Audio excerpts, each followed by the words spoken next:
Para sa akin parang hindi praktikal. Para lang sa akin, ideya ko lang yan. Pero pag sa iba, depende sa kakayanan eh. Kung meron ka, why not?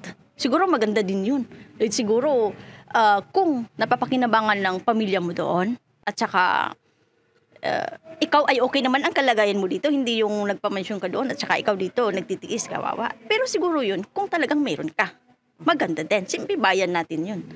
May uuwian ka, para sa akin hindi. Kasi, hindi mo masabing balanse yung buhay mo pagka ganyan na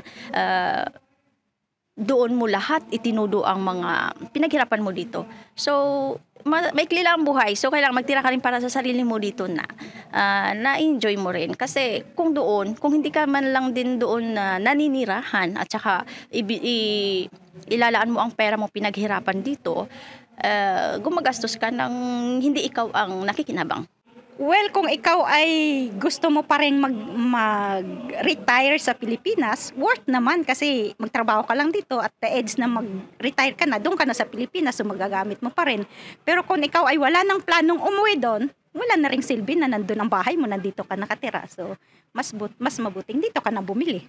Eh, siyempre, sino naman ang titira doon kung nandito ka, di ba? So, sabihin man natin magandang bahay mo doon, wala ka naman doon. So, masisira lang siya doon na hindi mo naman nagamit. So, sayang.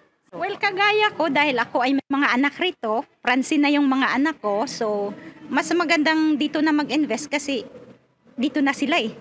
Sabihin mo man na Pilipino sila, dito na sila lumaki, dito na sila nakaisip, dito na nag-aral, dito na magkakapamilya. So, mas magandang kahit papano, may maibibigay ka sa kanila para rito.